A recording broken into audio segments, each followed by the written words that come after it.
بسم اللہ الرحمن الرحیم۔ سیاسی درویش چینل سے منظور گیلانی کا سلام قبول کیجیے۔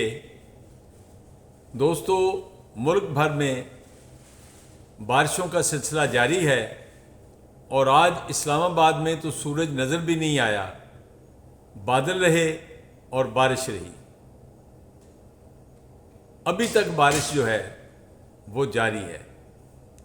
دوسرا دوستو، ترکیہ کی آئینی عدالت کے صدر مسٹر قادر صاحب اپنے 2 برادر ججز کے ہمراہ پاکستان کے دورہ پر تشریف لائے ہوئے ہیں۔ آج انہوں نے سپریم کورٹ بار ایسوسی ایشن کی دعوت پر ایک تقریب میں شرکت کی، ان کو استقبالیہ دیا گیا۔ اس میں ہمارے صدر نے کلمات ادا کیے، ان کا خیر مقدم کیا اور ان کے ترکیہ کے آئینی عدالت کے صدر نے بھی مختصر اور بہت اچھی تقریر کی۔ ان کو سوینئر پیش کیا گیا، ان کو پھول پیش کیے گئے اور ان کو اجرک اور ٹوپی ہمارے نائب صدر جو ہیں انہوں نے پیش کی، اور سپریم کورٹ کا انہوں نے مختلف جگہ دیکھی جا کے، ہماری بھی ان سے الیک سلیک ہوئی اور دیگر دوست بھی ان سے ملے۔ اس کے علاوہ انہوں نے فیصل مسجد جانا تھا اور پھر وہ وزیر اعظم پاکستان جناب میاں شہباز شریف سے ملنے کے لیے بھی تشریف لے گئے۔ اس کے علاوہ انہوں نے ہماری جو آئینی عدالت ہے اس کے سربراہ کے ساتھ بھی ملاقات کی اور لنچ ان کے ہمراہ تھا۔ کل جو لنچ تھا وہ سپریم کورٹ کے چیف جسٹس کی جانب سے تھا، تو ان کا دورہ بھرپور دورہ ہے۔ جیسا کہ صدر آئینی عدالت ترکیہ نے کہا کہ پاکستان ہمارا چھوٹا بھائی ہے اور بھائیوں کے تعلقات بڑے اچھے ہیں اور مزید بہتر ہوں گے، تو ہمیں بڑی خوشی ہے۔ اور میں سپریم کورٹ بار کے صدر ہارون رشید صاحب اور ان کی ساری ٹیم کو مبارکباد پیش کرتا ہوں۔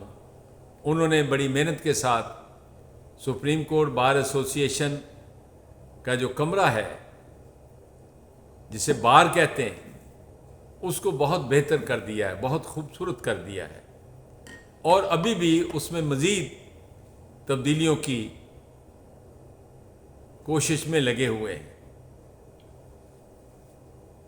دوستو، اس کے علاوہ ملتان سلطان جو ہمارا پاکستان سپر لیگ ہے اس میں جو اس کا پہلا مرحلہ مکمل ہوا ہے لاہور میں، تو پہلی پوزیشن جو ہے وہ ملتان سلطان کی ٹیم نے حاصل کی ہے۔ تو بڑے اچھے مقابلے ہو رہے ہیں، کئی نئے کھلاڑی بہت خوبصورت کھیل پیش کیا انہوں نے، بیٹنگ میں بھی، بالنگ میں بھی، فیلڈنگ میں بھی۔ ہمیں بڑی خوشی ہے پی سی ایل کے ہونے پر۔ تو اس کے علاوہ دوستو، آج اسلام آباد ہائی کورٹ نے حکم دیا ہے کہ عمران خان کے وکیل سلمان صفدر کی عمران خان سے ملاقات کرائی جائے، اور یہ ملاقات کل ہوگی۔ سلمان صفدر کو پہلے سپریم کورٹ نے نمائندہ بنا کے بھیجا تھا، لیکن انہوں نے اپنی وہ ذمہ داری اس طرح پوری نہیں کی جس طرح ان کو کرنی چاہیے تھے۔ اب تو خیر وہ ان کے وکیل کے طور پہ جائیں گے، اچھی بات ہے، ملاقات کریں گے، ہدایات بھی لیں گے، اور ان کا جو کیس عدالت میں ہے اس میں وکالت بھی کریں گے۔ دوسرا دوستو، حکومت پاکستان نے فیصلہ کیا ہے اور 3 صوبوں نے کہ کاروباری سرگرمیاں جو ہیں ان کو رات کو نہیں کیا جائے گا۔ صبح 10 بجے سے رات 8 بجے تک دکانیں اور سٹورز کھلے رہیں گے. رات 8 بجے کے بعد یہ تمام سرگرمیاں بند ہو جائیں گی. البتہ ہاسپٹل، میڈیکل سٹورز، شادی گھر اور ریسٹورانٹ، ان کے لیے استثناء دیا گیا ہے.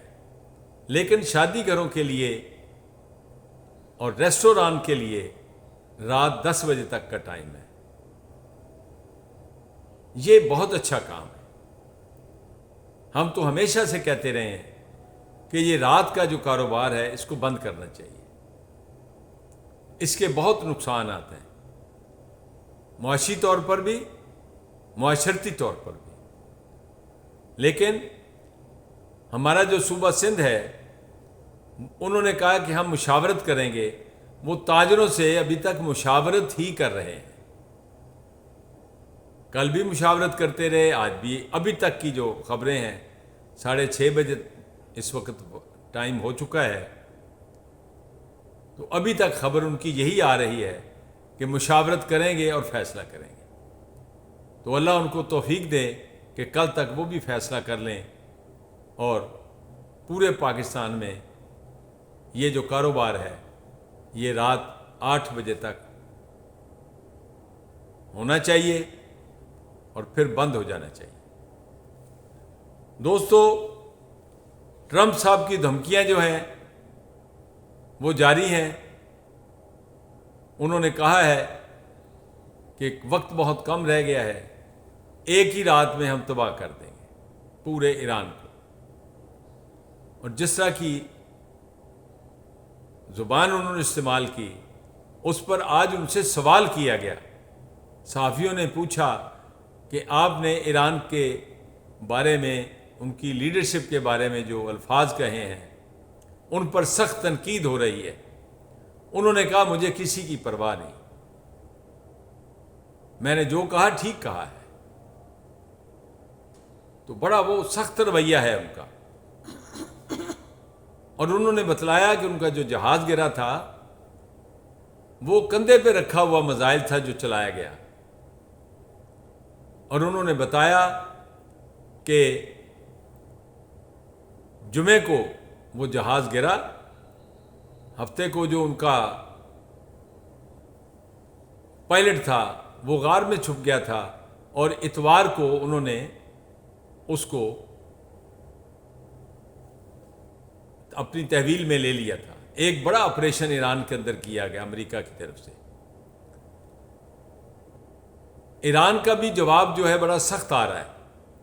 آج ان کے سپریم لیڈر نے بھی بیان دیا اور ان کے صدر نے بھی بیان دیا، اور یہ کہا جا رہا ہے کہ ایران کے کوئی 1.5 کروڑ کے قریب افراد ہیں جنہوں نے رجسٹریشن کروائی ہے کہ وہ امریکہ اور اسرائیل کے خلاف جنگ میں حصہ لیں گے. تو بڑی کشیدہ صورتحال ہے. پاکستان ان حالات میں گھرا ہوا ہے اور کوشش کر رہا ہے جنگ بندی کی. آج ہماری وزارت خارجہ نے بھی بیان دیا اور کور کمانڈرز کانفرنس ہوئی فیلڈ مارشل سید عاصم منیر کی صدارت میں. وہاں سے بھی ایک بیان جو جاری ہوا وہ قابل غور ہے. اس بیان میں کہا گیا ہے کہ سعودیہ پر جو حملے کیے گئے ہیں ان کی مذمت کی جاتی ہے، شدید مذمت کی گئی ان کی. اور کہا گیا کہ سعودیہ کا جو حوصلہ ہے، سعودی عرب کے حکمرانوں نے جس حوصلے اور صبر کا مظاہرہ کیا ہے اس کی تعریف کی گئی. اور یہ کہا گیا ہے کہ یہ حملے جو ہیں ایران کی جانب سے سعودی عرب پر، یہ جنگ بندی کے راستے میں رکاوٹ بن سکتے ہیں. اسی طرح کا بیان ہماری وزارت خارجہ نے دیا ہے. اور قطر نے پاکستان کی کوششوں کی تعریف کی ہے، حمایت کی ہے. اسی طرح چین نے آج پھر پاکستان کی کوششوں کی حمایت کی. تو ایک طرف پاکستان اس مشکل کام میں لگا ہوا ہے، کوشش کر رہا ہے. دونوں ممالک کے درمیان رابطے کا ذریعہ پاکستان بن گیا ہے، اور خبریں یہ آ رہی ہیں کہ جو گزشتہ رات تھی ہمارے فیلڈ مارشل نے امریکہ کے نائب صدر سے بات بھی کی اور ان کے سفارتکاروں سے بھی بات کی، مذاکرات کاروں سے بھی بات کی. اسی طرح انہوں نے ایرانی لیڈرشپ سے بھی رات کو بات کی ہے. کافی دیر تک یہ گفتگو مختلف اوقات میں ہوتی رہی ہے. تو ہمیں امید بھی کرنی چاہیے اور جنگ بندی کے لیے دعا بھی کرنی چاہیے، امن کے لیے دعا بھی کرنی چاہیے. اللہ تبارک تعالی ہم سب کو اپنے حفظ و امان میں رکھے. اجازت چاہتا ہوں. اللہ حافظ.